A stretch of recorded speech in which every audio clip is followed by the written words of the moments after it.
Soy Fernando Díaz Villanueva, hoy es 20 de junio de 2023 y esto es La Contracrónica.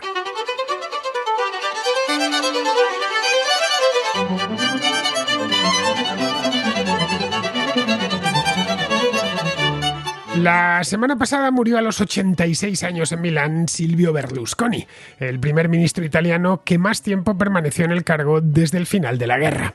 A modo de homenaje recibió un funeral de Estado en la Catedral de Milán, después de que su féretro atravesase toda la ciudad a bordo de un coche fúnebre. Todo el poder político italiano se dio cita bajo la bóveda gótica del Duomo milanés. Al oficio asistió el presidente de la República, Sergio Mattarella, la primera ministra, Giorgia Meloni, y los 4 últimos primeros ministros, Mario Draghi, Paolo Gentiloni, Mario Monti y Matteo Renzi. Todos, sin excepción, se deshicieron en elogios con el finado. Berlusconi, un empresario de éxito, se metió en política a mediados de los años 90, capitaneando una plataforma personalista llamada Forza Italia, que clamaba por una regeneración nacional y el fin de la corrupción política. Ganó las elecciones de 1994 y volvería a hacerlo en las de 2001 y 2008. Durante un cuarto de siglo se convirtió en el actor central de la política italiana y en el eje vertebrador de la derecha de aquel país, tras la implosión de la democracia cristiana. Era el enemigo a batir por la izquierda, que fue conformando distintas coaliciones cuyo objetivo principal, por no decir único, era acabar con él. Berlusconi no dejaba indiferente a nadie, o se le amaba o se le odiaba. Era una figura muy controvertida tanto dentro como fuera de Italia. En el extranjero solía ser objeto de chanzas a causa de sus declaraciones salidas de tono, sus escándalos sexuales, sus continuos problemas legales y la polémica que siempre le acompañaba. En Italia, su control de buena parte de la televisión le dio un poder extraordinario, más del que ningún otro político había disfrutado desde la proclamación de la República en 1946. Sus intereses políticos y empresariales a menudo confluían, y no era fácil distinguir dónde terminaban unos y empezaban los otros. Hace 30 años era ya la primera fortuna de Italia y una de las personas más ricas de Europa. La fama le precedía porque poseía un gran entramado mediático con canales de televisión propios en Francia, en España y en Alemania. Presidía también un club de fútbol, el AC Milan, que bajo su mandato había ganado varias ligas y 3 copas de Europa. Esas eran sus credenciales al entrar en política. Al principio fue algo parecido a un soplo de aire fresco, en un momento muy delicado, cuando Italia acababa de pasar una crisis política de primera categoría. Acababa de saltar por los aires todo el sistema de partidos de posguerra. La imagen que cultivaba de un hombre exitoso, hecho a sí mismo, tocó la fibra sensible de millones de italianos hartos de una clase política corrupta y entregada al clientelismo. Eso le llevó en volandas hasta el Palazzo Chigi, la oficina del primer ministro en el centro de Roma. Su popularidad era tal que obligó a la izquierda italiana a reconstruirse en diferentes alianzas, como el Olivo de Romano Prodi, que durante años fue su némesis política. Durante sus años en política protagonizó infinidad de escándalos. Se las vio con la judicatura y con la prensa. Conmocionó a la política italiana en varias ocasiones y todo culminó con su expulsión del Parlamento italiano en el año 2013. Mantuvo una intensa actividad exterior, entablando relaciones muy cercanas con líderes polémicos como Muammar el-Gaddafi o Vladimir Putin, amistades peligrosas que le ocasionaron más de un problema. A su espalda deja un legado con luces, pero también con infinidad de sombras. Es difícil que Italia, un país en el que la supervivencia política se cifra a menudo en meses, vuelva a presentarse alguien como él.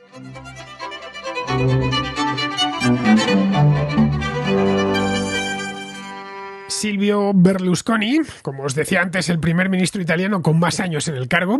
No es que estuviese muchos, pero no es nada parecido a lo que pueda suceder en Alemania o incluso en España, donde los primeros ministros siguen presidentes de gobierno y cancilleres, respectivamente.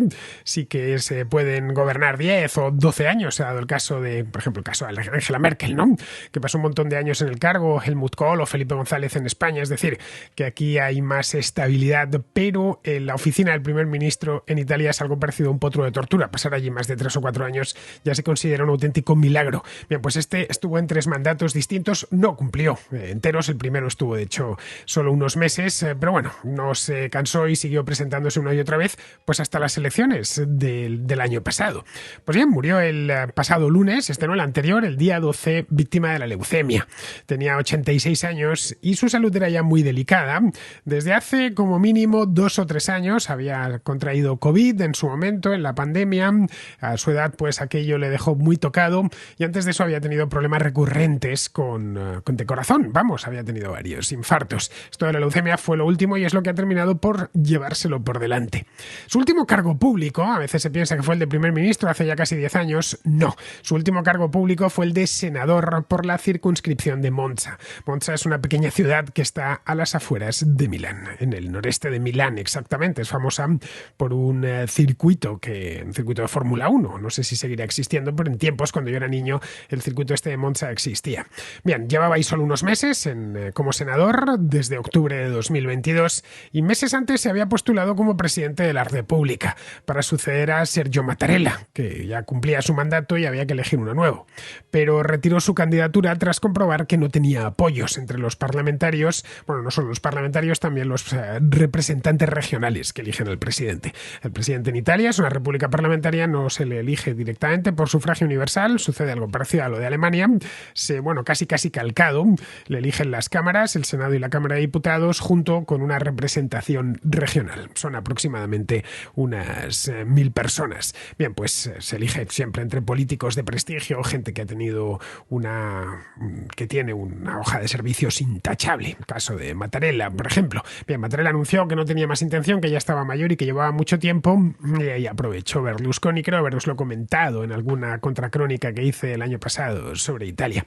Pero vamos, no fue muy lejos la cosa, no llegó a presentarla formalmente porque no tenía apoyo. Quería Berlusconi poner el broche final a su carrera. Ya había sido primer ministro en 3 ocasiones, la primera del 94 al 95, la segunda de 2001 a 2006 y la tercera de 2008 a 2011. Había sido miembro de la Cámara de Diputados durante casi 20 años, de 94 hasta 2013, y también había sido eurodiputado. Se presentó ya con 80 años, más de 80 años, 83 años a las elecciones europeas de 2019 y consiguió sacar el escaño en Estrasburgo. Solo le quedaba la presidencia para cerrar el círculo. Bueno, eso y la alcaldía de Milán, a la que nunca aspiró. Pero vamos, solo le quedaba eso, ser presidente de Italia. Pero a pesar de su edad y de que llevaba pues casi 10 años alejado, bueno, sí, no, 10 años no, algo menos de 10 años porque se fue en noviembre de 2013. Pero vamos, prácticamente 10 años alejado del poder, el apellido de Berlusconi era sinónimo de polémica inmediata. Pocos apellidos, creo que ninguno ha salido tantas veces en la prensa italiana como Berlusconi en los últimos 25 años. Berlusconi, como os decía, dejó el cargo de primer ministro en el año 2011, es decir, en noviembre de 2011 fue exactamente, en plena tormenta de la crisis de deuda europea, recordadlo, ¿no? Entregó entonces su renuncia al presidente en aquel entonces, que era Giorgio Napolitano, fue al Palacio del Quirinal personalmente a entregar su renuncia, y muchos pensaron entonces que su aventura política ya había terminado, que llevaba en eso 25 años, y además se cumplían justo 25 años desde que se presentó por primera vez a las elecciones generales, y que ya a partir de ahí lo dejaría. Estaba además mayor, iba a cumplir 80 años y no tenía ya mucho sentido continuar ahí, pero no, siguió presentándose a las elecciones. Concurrió a las legislativas de las de 2013, por supuesto, a las de 2018 y a las de 2022. Pero ya para entonces, especialmente las dos últimas, su estrella y la de Forza Italia, que era su creación, su hijo pequeño, la creó a mediados de los 90, se apagaba lentamente. En 2018 solo obtuvo Forza Italia el 14% de los votos. En 2022, las últimas elecciones, el 8%. ¿Quién te ha visto y quién te ve? En el año 2008 había ganado frente a Walter Veltroni con el 47% de los votos, y en 2001 frente a Francesco Rutelli había obtenido casi la mitad, el 49% de los votos. Pues bien, ya digo, en 2022 se quedó en el 8%. Su lugar para entonces en la derecha italiana ya ya lo ocupaban nuevos partidos y sobre todo líderes más jóvenes, como Matteo Salvini o la propia Giorgia Meloni, que se quedaron con buena parte de sus votantes. Partidos como la Liga o como los Hermanos de Italia, que es el caso de los Hermanos de Italia es lo que más ha crecido en la derecha italiana en los últimos años. Aunque la Liga, también es cierto, hace 20 años, en la época dorada de Berlusconi, la Liga en aquel entonces se le conocía como Liga Norte y era un partido circunscrito exclusivamente a las regiones norteñas, especialmente a Lombardía. Lo que forzó su salida del Palazzo Chigi, que es el palacete que hay en la Vía del Corso, en el centro de Roma, que es donde tiene la oficina el primer ministro, fue una moción de censura a causa de un escándalo de fraude fiscal. Para muchos italianos aquello supuso algo parecido a una liberación. Ningún otro político había polarizado tanto la vida nacional como lo había hecho Silvio Berlusconi. Las dos décadas y media que habían transcurrido desde su irrupción en las elecciones de 1994 y su dimisión primero como primer ministro y luego posteriormente como diputado ya en 2013. Aquel día, en la puerta del Quirinal, están las imágenes, se pueden ver, yo las recuerdo, había manifestantes protestando contra Berlusconi, que ya se iba, pero bueno, querían ir a recordárselo, estaban descorchando botellas de espumante y brindando por la calle, al tiempo que le arrojaban monedas a la limusina, al coche negro en el que viajaba, ¿no? Hasta previeron en aquel momento una pequeña orquesta con coro que interpretó el Aleluya del Mesías de Händel. Vamos, algo maravilloso. Solo en Italia se protesta contra un primer ministro con tanto estilo como protestaron esos antiberlusconistas aquel día. Los problemas con Hacienda, la Agenzia delle Entrate, que llaman en Italia, no eran más que el último clavo en su ataúd político. 3 años antes se había visto envuelto en un escándalo sexual del que se habló no solo en Italia por supuesto se habló muchísimo, sino en todo el mundo. Todos conocemos un poco, aunque sea por encima, aquella historia, aunque fuese porque parecía sacada de una película. Una bailarina de origen marroquí llamada Karina El Maroug, más conocida, seguramente su nombre de pila no os diga nada, pero se la conoce, su nombre de guerra seguramente os diga algo más. Se la conocía allí como Ruby Rubacuori, es decir, Ruby Robacorazones. Pues bien, esta mujer le acusó de haber mantenido relaciones íntimas con ella, pero algo perfectamente legal. En Italia cualquier hombre puede mantener relaciones con una mujer si hay consentimiento y si, no tiene, a lo más que puede tener problemas con su esposa en el caso de que esté casado, pero ya está.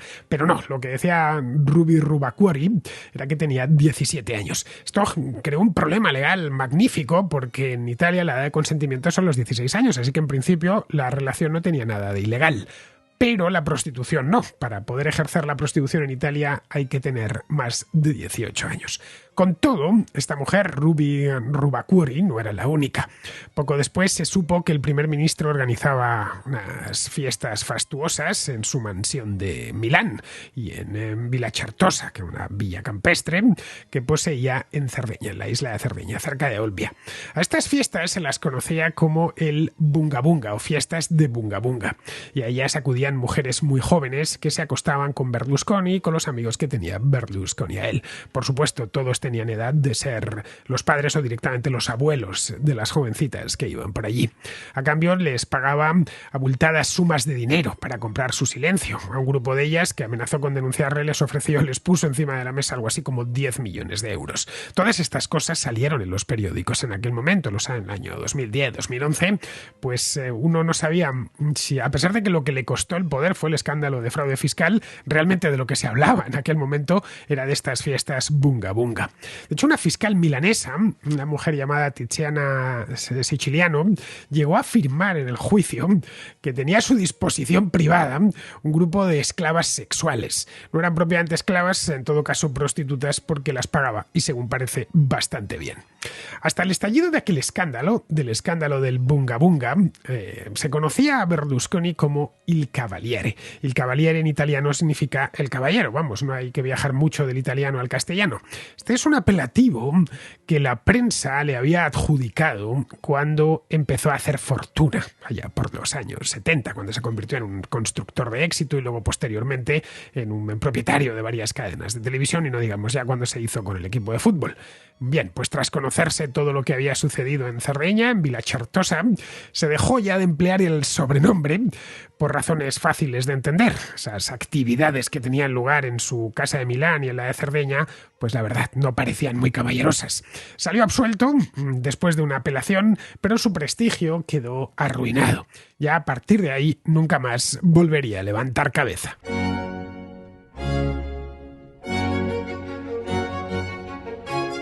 El nombre de Bunga Bunga, que tanta fortuna hizo en los titulares de prensa de todo el mundo, al parecer se lo tomó prestado Berlusconi a Muammar el Gaddafi. No sé si os acordaréis de él, digo que no lo sé porque hay gente joven al otro lado que cuando a Muammar el Gaddafi lo pasaportaron a la otra vida, pues eran niños. Esto fue en el año 2011, en octubre de 2011 es cuando Gaddafi murió a hierro porque a hierro había vivido y estalló la guerra civil en Libia. La de Siria no tardaría mucho en empezar y terminaron acabando con su vida. Pero había sido muy amigo, tenían una relación muy estrecha, Berlusconi y Muammar el Gaddafi. Firmaron varios tratados de amistad y tal, Libia.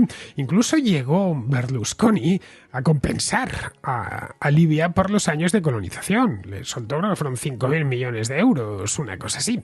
Gaddafi, por supuesto, se mostró generoso con él y detuvo el tráfico de inmigrantes ilegales desde las costas libias, el llamado corredor central del Mediterráneo, que tan pronto como Berlusconi desapareció del mapa, pues empezó de nuevo a funcionar a mediados de la década pasada. Gaddafi no fue su único amigo polémico en el extranjero. Era como un imán para ciertos mandatarios. Por ejemplo, George Bush, el presidente de los Estados Unidos, tenía también muy buenas relaciones con él y poco antes había defendido incluso a Bill Clinton a finales de los 90, cuando se supo que había tenido relaciones sexuales en el despacho oval con una becaria de la Casa Blanca, una mujer llamada Mónica Lewinsky. Pero fue su relación con el presidente de Rusia, con Vladimir Putin, la que le terminaría trayendo más problemas. Putin y Berlusconi se profesaban afecto mutuo real. No es que se conociesen por ser ambos presidentes o que tuviesen una buena relación. Esto a veces sucede. El presidente de un país o el primer ministro de un país y el de otro pues se entienden bien, pero no llegan a ser amigos. En este caso sí que lo llegaron a ser. Y más así trataban de hacérselo ver al mundo cada vez que coincidían. A veces no hacía falta ni que coincidiesen, se buscaban mutuamente. Se intercambiaron visitas oficiales y también visitas privadas. Putin fue uno de los invitados a Vilacertosa. Cuando ya Berlusconi no era primer ministro, ya le habían sacado de allí, incluso del Parlamento, viajó a Crimea. Esto fue en el año 2015, un año después de la anexión rusa, y lo hizo por invitación de Putin. Esas fotografías son relativamente recientes, las podéis encontrar fácilmente. Se les ve a los dos recorriendo Crimea como dos buenos amigos. Llegaron incluso, esta anécdota es muy ilustrativa, llegaron incluso a brindar con un vino de Jerez de la cosecha del año 1775, es decir, de tiempos de Carlos III de España, que la tenía una bodega de Crimea como oro en paño, como lo más valioso que había en aquella bodega. Pues llegó Berlusconi y preguntó a la directora de la bodega si lo podía probar, y la otra, para no hacerle el feo, pues le abrió la botella, un Jerez que tenía, pues eso, 200 y pico años de antigüedad. No lo sé, quizá estaba vinagrado. El hecho es que lo abrieron y se lo bebieron. Al parecer costaba la botellita $90.000. Cuando Rusia invadió Ucrania en febrero de 2022, Berlusconi permaneció en silencio durante más de un mes. De hecho, tardó más de un mes en condenar, con la boca pequeña, pero terminó condenando a su amigo, con el que a veces compartía sus vacaciones. Generó, de hecho, ahí en la propia Cerdeña, todo un punto de atracción para oligarcas rusos precisamente por eso.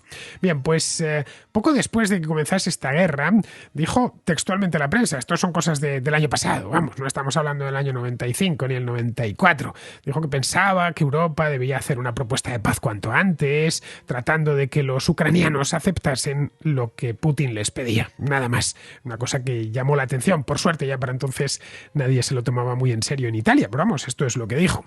Ya al final, viendo pues cómo estaba la cosa esa evolucionando, admitió que su viejo amigo Vladimir se había equivocado y dijo que estaba decepcionado y triste por su manera de actuar en Ucrania. Al igual que sucedió con Donald Trump en Estados Unidos, Alguien, por cierto, con el que Berlusconi no tenía tampoco una relación especialmente buena. También es verdad que no coincidieron. Cuando llegó Donald Trump a la Casa Blanca, Berlusconi ya había salido del poder. Eran dos, se conocían, obviamente, pero vamos, no llegaron a coincidir en el poder ambos. Pero vamos, Berlusconi odiaba que le compararan con él. Berlusconi fue, como Trump en este caso, fue el primer ministro italiano que nunca se había dedicado a la política. Era el genuino outsider. Era un tipo que había salido de su empresa, o de sus muchas empresas, vamos, llegó a la política desde el mundo de los negocios. Bueno, no solo de los negocios, sobre todo desde el mundo del fútbol, que es lo que le dio relieve público y lo que permitió que le conociese todo el mundo. En 1986, cuando ya tenía sus cadenas de televisión en marcha y ya se había convertido en alguien muy rico, compró el AC Milan, un club que se encontraba en bancarrota. Como bien sabéis, en Milán hay dos equipos de fútbol de primera división, como pasa en Madrid o en Barcelona, es decir, tienen uno que es el más conocido y otro que es menos conocido. En el caso de Milán, pues está el Inter de Milán y luego está el AC Milán, que era como el hermano pobre, algo parecido a lo que le pasa, qué sé yo, al Español en Barcelona o al Atlético de Madrid en Madrid, que viven un poco a la sombra de sus respectivos vecinos, ¿no? Pues en Milán pasaba algo similar. Bien, con Berlusconi aquel drama se acabó, inyectó un montón de dinero en el equipo y llenó la plantilla de estrellas, pagaba fortunas por fichar a los mejores jugadores europeos de la época. Bueno, europeos no solo, también se los traía de Sudamérica. Estas estrellas, los entrenadores, algunos terminaron luego en España, como Fabio Capello, le reportaron varias ligas y otras tantas copas de Europa. Esto fue entre finales de los 80 y principios de los 90. Yo mismo recuerdo a finales de los 80 que el Real Madrid trataba de ganar una Copa de Europa y no lo conseguía porque el equipo de Berlusconi se lo impedía, ya que fue la época dorada del AC Milan. Vamos, en un país como Italia, donde el fútbol es algo parecido a una religión, ser presidente de un club victorioso, que lo ganaba todo, pues es convertirse en una celebridad. Especialmente cuando lo que se busca es eso mismo. Es más, Berlusconi fue más lejos y fue un precursor en este aspecto. Creó un precursor europeo, a escala europea, porque creó una figura, la del presidente de fútbol convertido en una estrella, presidente del club de fútbol convertido en una estrella. Y tenemos a Jesús Gil en España, por ejemplo, o a Bernard Tapie en Francia, que hizo lo propio con creo que fue el equipo el Olympique de Marsella, creo que se llama. Es decir, una serie de...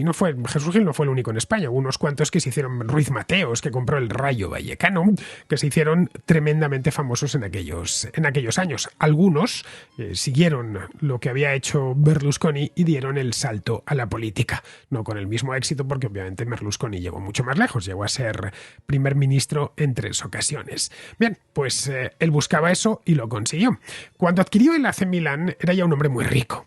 A pesar de que era joven, tenía solo 49 años y sus orígenes eran no de una pobreza de solemnidad, pero sí relativamente humildes. Era hijo de un empleado de banca y de una ama de casa. Había nacido en los años 30, en el año 36, es decir, en plena Italia de Mussolini. Estudió Derecho, la Guerra Mundial, le pilló de niño, por lo tanto no tuvo que ir a combatir, y estudió Derecho y para sacar algo de dinero en su juventud se embarcó en varios buques de crucero, donde cantaba por las noches para entretener a los pasajeros. Era un gran aficionado a la música. De hecho, cuando compró el AC Milan, una de las primeras cosas que hizo fue escribir el himno del club, creo que lo siguen teniendo, y llegó incluso a grabar 2 álbumes de canciones napolitanas, que son estas canciones típicas de Nápoles, como O Sole Mio, por ejemplo, que son tan agradables de escuchar. En los 70 había empezado a levantar su fortuna y lo había hecho con una gran promoción inmobiliaria llamada Milano Due. Cualquiera que haya ido a Milán seguramente ha oído hablar de eso o directamente ha estado allí, ha ido a casa de algún amigo. Este es un barrio para clase media alta que está al este de Milán. Con todo ese dinero en el bolsillo es un barrio bastante grande, ¿eh? No sé cuántos habitantes tendrá, pero es como una urbanización gigantesca y además muy bien diseñada. Las casas en Milano Due son bastante caras. Bien, pues con todo ese dinero se metió en el negocio de los medios. Fundó la primera televisión privada italiana, el Canale 5, a la que le siguió Italia 1 y Rete 4. A finales de los 80, entre el fútbol y el imperio televisivo de su propiedad, que expandió por Francia, por España y Alemania, Telecinco no se llama Telecinco por casualidad, era una copia o estaba inspirado en el canal italiano, pues gracias a eso ya era conocido en toda Europa. Fue entonces cuando decidió dar el salto a la política. El dinero y el renombre ya lo tenían, solo le faltaba que el sistema político nacido en la posguerra entrase en crisis. Y eso mismo sucedió en 1992. El partido hegemónico italiano, la Democracia Cristiana, implosionó por completo. Algo parecido sucedió con el Partido Socialista de Italia. Los pilares políticos de la República se vinieron abajo, con estrépito, y ahí estaba Berlusconi, esperando con un proyecto populista al que le dio un nombre muy futbolístico, Forza Italia. Forza Italia era el grito de guerra que dan y que siguen dando los aficionados italianos en los estadios cuando juega la selección nacional. En marzo de 1994, solo 2 meses después de que la Democracia Cristiana se disolviese, ahogada en decenas de casos de corrupción, se convirtió en primer ministro. Desde ese momento, todo en Italia empezó a girar en torno a Berlusconi. La izquierda tuvo que improvisar, inventándose coaliciones y candidatos para derrotarle, cosa que consiguió en un par de ocasiones, con Romano Prodi al frente. Sus adversarios pasaban, pero él seguía allí. Era impulsivo, pero no temerario, y tampoco inculto. Conocía bien la legislación y llegó a tener cierto dominio de los asuntos internacionales. Era un tipo que se fiaba de su instinto, pero no dudaba en pagar mucho dinero por tener a los mejores asesores. Eso no le salvó de encadenar los problemas. Sus sucesivos mandatos estuvieron salpicados de escándalos, especialmente los de tipo sexual, porque eso mismo le perdía. Y siempre le persiguió la sospecha de que detrás de él y de su inmensa fortuna estaba la mafia. Fue condenado por soborno, por evasión de impuestos y por tener relaciones con una prostituta menor de edad. La mayor parte de las condenas fueron anuladas durante las apelaciones. Y en 2 ocasiones fue absuelto, porque su propio gobierno había cambiado la ley con carácter retroactivo. En Italia, como os decía al principio, o se le amaba o se le odiaba. No había término medio. Al menos durante sus 3 décadas en política. Antes de eso despertaba la admiración de la mayor parte de los italianos. Era un millonario a la americana que había empezado desde abajo, desafiando a las grandes dinastías de la industria como los Agnelli o los Olivetti. En el extranjero Berlusconi y sus cosas provocaban estupor o hilaridad, especialmente sus salidas de tono. De Angela Merkel dijo que era una mujer, y perdonad por la expresión, pero es como lo dijo, que no era una mujer follable. De Obama, que estaba demasiado bronceado. Nadie se lo tomaba realmente en serio, salvo la izquierda italiana, que no terminaba de entender cómo podía ser tan popular entre sus paisanos. Cuando en 2013 consiguieron por fin sacarle del poder, sabían que mientras siguiese con vida estaría ahí condicionándolo todo. Y así fue. Mantuvo su residencia en Roma, no era una residencia cualquiera, sino era un palacio, el Palazzo Gaccioli, que es un palacete urbano del siglo XVI construido por Giacomo della Porta para el general de la Compañía de Jesús. No se fue a vivir a cualquier sitio, lo alquilaba, y dibujó un perfil muy alto en los medios, presentándose a todas las elecciones.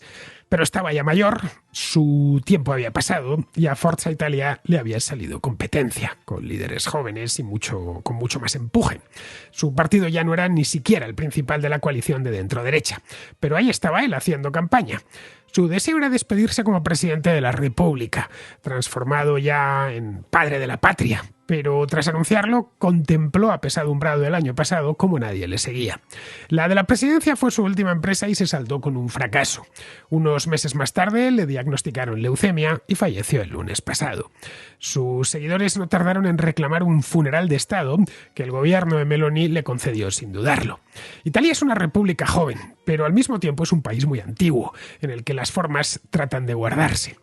Tardarán mucho tiempo los italianos en tener un personaje como este, digno no ya de una película de Martin Scorsese, que por supuesto, sino mejor incluso de una ópera de Verdi.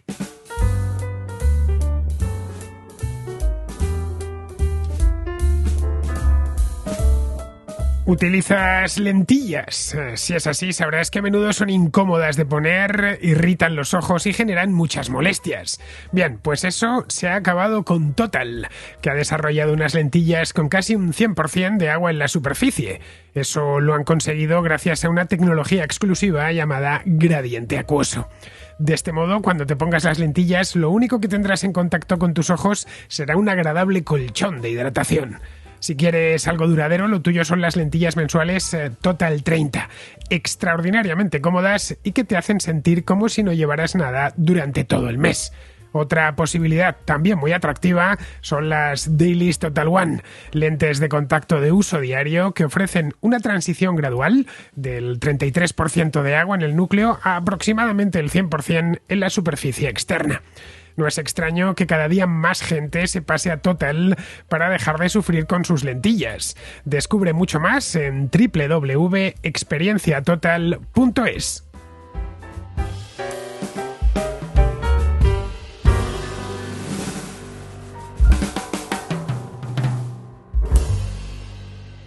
Vamos con la contrarréplica. Empezamos con Jesús, que es de Sevilla y que nos habla de las elecciones del día 23 de julio y el problema de que le llamen a uno a la mesa electoral. Bueno, mira, quería comentarte acerca del llamamiento a mesa electoral que se producirá para las próximas elecciones del 28 de julio.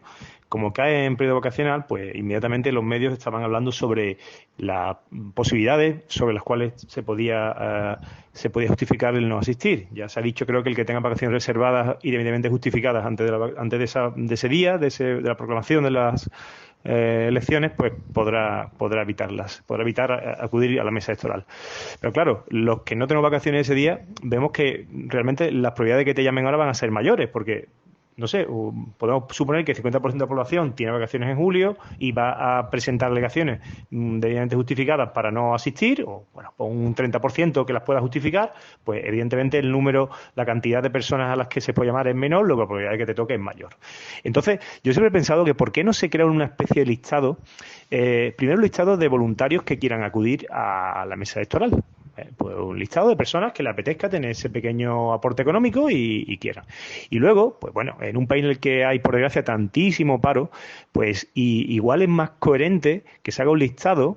El gobierno que tiene estadísticas y sabe si trabaja uno o no trabaja, o por supuesto en el que trabaja en negro no tiene constancia el gobierno. Puede hacer un listado de personas a las que llamar que sean paradas. Que que estén en búsqueda activa de empleo y igual para esas personas no les supone un impedimento tan grande como para los que afortunadamente trabajamos y la verdad un domingo lo preferimos para descansar o para hacer 40.000 cosas distintas. Y dentro de ese listado, pues de parados, pues seguro que habrá personas con más formación, menos, que pueda hacer el gobierno un listado, etcétera. Y al final tomar el porcentaje que quede de personas por llamar, que igual es un 20 o un 30%, pues ya sea un listado, ya sea el sorteo puro y duro, que creo que como se hace hoy en día, ¿no? Y eso pues implicaría que la probabilidad de que le toque a alguien que no quiera, que esté trabajando, que tenga otras ocupaciones familiares, laborales, etcétera, pues sean mucho menores, ¿no? No sé, si este tema quizás ya se ha tratado aquí, quizás ya se ha hablado o tiene algún impedimento que hace imposible aplicarlo, pero yo creo que se podría por lo menos tratar. Venga, muchas gracias y felicidades por el programa. Pues lo de llamar a los que estén buscando empleo no me parece mala idea. Estarían ocupados ese día y se llevarían un dinero, no mucho, unos 70 euros creo que son, pero que alguien que está desempleado seguro que le vienen bien. Otra parte podría ser cubierta con voluntarios. A ver, a mí o a ti nos puede parecer un espanto pasarnos el día entero en una mesa electoral, pero ya sabes, hay gente para todo. Recuerda que para algunos esto de las elecciones es una gran ocasión. A mí afortunadamente nunca me han llamado, así que cruzo los dedos, toco madera, no vaya a ser que esta vez me llamen, precisamente por lo que dices, que mucha gente estará de vacaciones con el viaje debidamente justificado y tengan menos donde elegir para el sorteo. En el caso de que me llamen, pues nada, tendré que ir y echar el día allí. De lo contrario, creo que hay hasta pena de prisión si no vas. De cualquier manera, en Madrid es más complicado que nos llamen porque somos muchos. En un pueblo pequeño la probabilidad de que te toque es muy alta. Una razón más para vivir rodeado de gente. La otra es que te puedes ahorrar el voto porque hay mucha gente y la mayor parte de ellos van a votar. Vamos, que las urnas nunca se van a quedar vacías. Lo que no sé es si me llaman, que no lo sé, si podré llevarme la cámara o el micrófono. Podría hacer una contraespecial desde la mesa electoral. Podría entrevistar a los interventores, montábamos una tertulia por Twitch y la daba a la hora de comer, que nunca hay nadie. En fin, podría ser hasta divertido. Y bueno, yo ya no dejaría de trabajar ese día. Bien, vamos ahora con Israel, que enlaza con lo que comentaba ayer Jordi de Tortosa, que esto de que ideologías como la posmoderna abundan más en las sociedades prósperas. Me gustaría hacer un comentario al hilo de la intervención de un amable comunicante que venía a intentar explicar, luego entrar en la discusión sobre qué pudo suponer el presunto vuelco electoral en las recientes elecciones municipales. Nos decía que esto de lo woke pues que no deja de ser el resultado de que sociedades prósperas ya no tienen tantas necesidades, digamos, de tipo material, y ahora se ocupan de cuestiones más elevadas. Bien, mi idea es discutir de forma frontal este planteamiento. Primero porque tal prosperidad en realidad no existe, es decir, en nuestro país sigue habiendo mucha gente que lo pasa mal y que le cuesta mucho llegar a final de mes, o que si lo hace es a base de deslomarse trabajando. Hay una cosa que no ha cambiado, que es una izquierda divan-gauche o izquierda caviar o pijiprogres, una élite que siempre ha sido de izquierdas, tiene esa pose o a lo mejor esa mala conciencia, y entonces pues se puede defender las causas de la extrema izquierda. En su día pues era la revolución, en su día era pues la Unión Soviética, el socialismo real, mensaje antiamericano, antiimperialista, pues estar en contra del Estado de Israel, etcétera, etcétera. Y ese planteamiento, que ya no se sostiene tras la caída del muro de Berlín y el golpe de realidad que supuso para muchos, pues ha rotado, y ahora pues se habla del feminismo, del ecologismo y todas estas zarandajas. A ver, para una persona, estamos pensando en el perfil del pijiprogre, que es una persona hija de la clase media alta, un empleado público, un empleado fijo de una empresa del IBEX 35, pues sí, la prosperidad está en su vida. Se está muy a recaudo de las causas que defiende, por ejemplo, una enseñanza pública estatalizada porque sus hijos van a un colegio privado, una sanidad pública estatalizada que no funciona y que es anatema la colaboración con el sector privado para ser un poquito más eficaces y prestar un mejor servicio. Bien, estas personas, ya sea por sus empresas o porque pueden o porque son funcionarios de Muface, pues recurren a las aseguradoras privadas, y así tendríamos un largo etcétera. Entonces hay gente que confunde su burbuja de comodidades materiales con las comodidades no está al tanto de las incomodidades de la mayor parte de la gente. La inmigración descontrolada no se nota en su barrio, se nota en el barrio de los demás. El encarecimiento, pues por las políticas de emergencia climática de los alimentos o de la energía, sí lo notan, pero lo pueden pagar. Es la plebe la que con sus locos cacharros pretende entrar en el centro de las ciudades, la que se queja pues porque le haya subido un 50% en cuestión de semanas la electricidad. Ya digo, el pijiprogre, pues sí, verá que las elecciones municipales pues hubo unas evoluciones en los cambios, pero su buena vida sigue siendo la misma. Las ideas extravagantes, como la ideología woke, tienden a arraigar en sociedades ricas. No encontrarás muchos posmodernos en Camerún o en Laos. Pero en cambio, sí hay muchos en Canadá o en Alemania. Cuando tienes las necesidades principales resueltas, te puedes poner a filosofar. Mira, una de las cosas que advertí cuando empecé a estudiar la historia del siglo XX, siento yo jovencito, es que todos los líderes comunistas todos los grandes revolucionarios, provenían de familias acomodadas o directamente acaudaladas. Eso me llamó mucho la atención. Los partidos comunistas de hace 100 años, hace un siglo, no solía haber obreros manuales. Por lo general eran intelectuales, diletantes de todo tipo, directamente señoritos. Los obreros manuales bastante tenían con salir adelante todos los días. El propio Marx no vio una fábrica con sus propios ojos en su vida, pero nada, se dedicó a teorizar sobre el trabajo industrial. Con el pensamiento posmoderno pasa algo similar. Es más común en las ciudades que en el campo y más común en los países ricos que en los países pobres. España, si lo ponemos en el contexto mundial, es un país de renta alta. Por lo tanto, no es extraño que tengan ese predicamento el feminismo radical, el ecologismo radical, etc. En el caso de los ecologistas, vemos que ese ecologismo tan propio de los posmodernos solo se ve entre la población urbana. Mis vecinos son todos ecologistas, pero luego no salen de lavapiés. Y todo el contacto que tienen con el campo es el huerto urbano que hay aquí al lado. Yo al menos reconozco mi naturaleza de urbanita y no voy dando lecciones a la gente del campo. De hecho, los admiro bastante porque se enfrentan a peligros sin cuento todos los días y el trabajo que hacen, amén de muy necesario, es también muy duro. Caray, a veces pienso en el pastor del pueblo de Garín. que tiene que sacar a pastar a las ovejas y puede encontrarse con una manada de lobos hambrientos o una piara de jabalíes. De todas estas cosas hay en los montes esos en los que vive Garín, ¿eh? O una víbora. En fin, en el caso de que te pasase algo nadie se enteraría porque el pastor sale solo con las ovejas. Pero nada, los ecologistas en Madrid vienen a decir que ese pastor explota a los animales y que su oficio no es sostenible. Resumiendo, una estupidez propia de quien no conoce la vida rural. Algo similar sucede con quien tiene un trabajo fijo en una gran empresa o un trabajo funcionarial, que no conoce de forma directa los sinsabores que tiene un empresario o un autónomo. Vamos, que en esto creo que Jordi sí que tiene razón. Si nuestro país fuese muy pobre, te aseguro que esas cosas que dice Irene Montero y compañía no llegarían prácticamente a nadie. Bien, vamos ahora con Antonio, que es de Zaragoza y que nos comenta lo del último encontronazo entre la Comisión Europea y Google. Y hoy quería comentar que en las noticias de esta mañana he visto el último disparo en el pie que se ha hecho en la Unión Europea.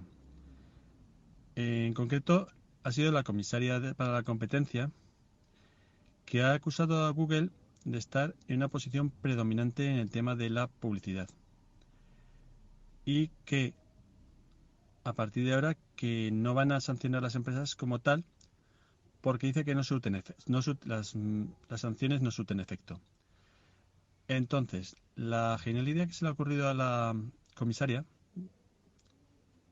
es obligar a Google a que divida su empresa de publicidad en dos. Y así no tiene una posición predominante. Ya lo hemos visto esto anteriormente con el tema de Apple, los iPhone con el cargador, con el conector de USB-C y también con la exigencia de la Unión Europea a Apple de que abra su tienda de aplicaciones a terceros. No sé yo si las empresas tecnológicas al final verán el mercado europeo como un mercado no muy atractivo por la excesiva cantidad de regulación que tiene y se irán de aquí, puesto que en principio, según tengo entendido, el mercado europeo para las empresas tecnológicas no les da muchos beneficios. Les da más beneficio el mercado asiático y el mercado americano, que son dos mercados que no tienen tanta regulación como tiene la Unión Europea, aunque sí tienen su regulación. Y esto es todo. Ya me dirás qué opinas del tema. Lo que ha pedido la Comisión Europea a Google ha sido exactamente que venda parte de su negocio a otra, no que se parta, que venda parte de su negocio a otra empresa para que le haga la competencia. Es algo completamente disparatado, porque ya veremos cómo termina. Respecto a lo que dices, esto de que las tecnológicas abandonarán Europa, pues yo no lo creo, porque es un mercado muy interesante, muy lucrativo, es muy numeroso, son 450 millones de habitantes de renta alta, por lo que desde el punto de vista económico interesa a cualquiera. Google gana mucho dinero con la publicidad en Europa y lo mismo sucede con Facebook y con otras empresas tecnológicas como Amazon o Apple. Amazon opera directamente en varios mercados europeos muy importantes, como el alemán, el italiano, el francés o el español.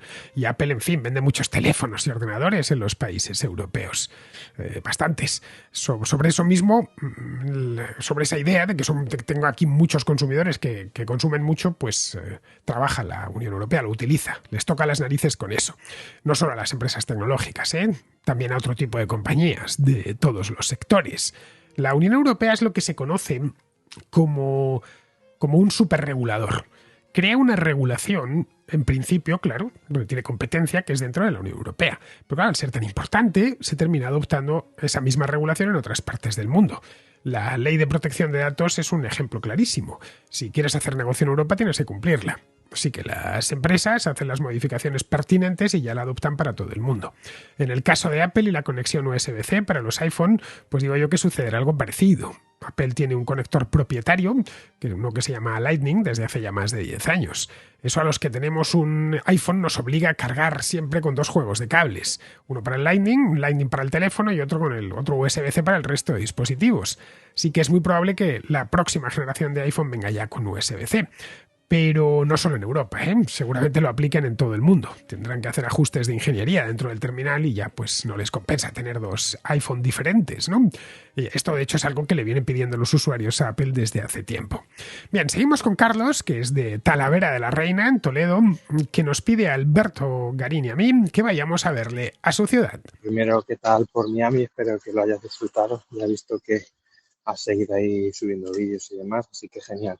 Nada, invitaros a ti y a Alberto a venir a Talavera a hacer presentación de los dos libros. Si queréis hacer algún tipo de contracrónica, al final, bueno, que os sea útil no solamente por hacer difusión de los libros, que son buenísimos, sino también para vuestros respectivos canales.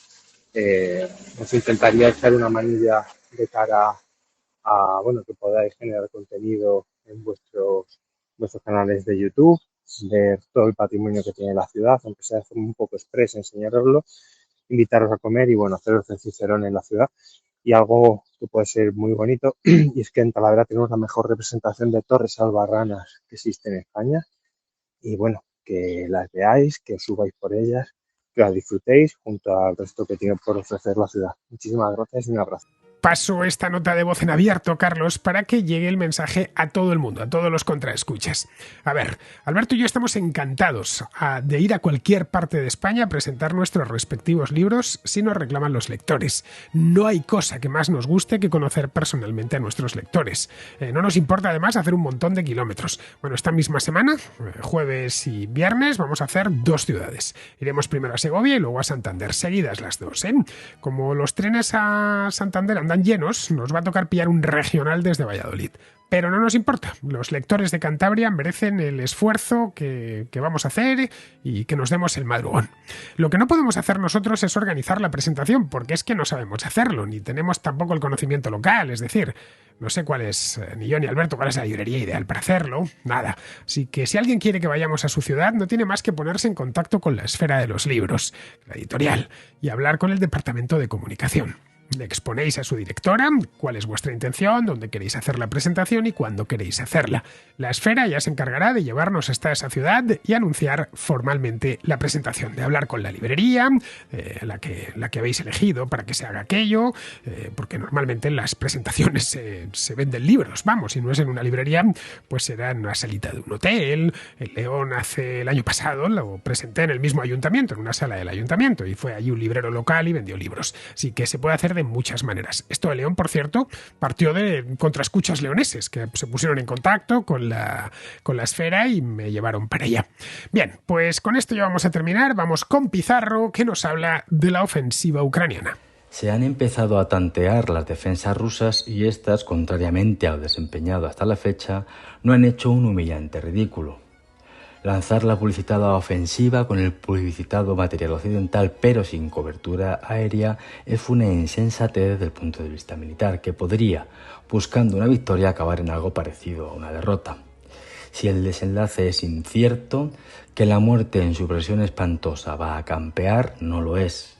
En los campos de Ucrania se lucha por la libertad, por la tierra, por sobrevivir, por concesiones de reconstrucción, por mantener un patio trasero controlado, por la seguridad de financiadores sentados en sus sillones y en muchos casos seguramente por nada. Horas, días y semanas decisivas para zarandear la balanza. Un cordial saludo de Pizarro. Y hasta aquí, queridos amigos, llega la contra de hoy, 20 de junio, mañana 21, y estaré de regreso. Hasta mañana.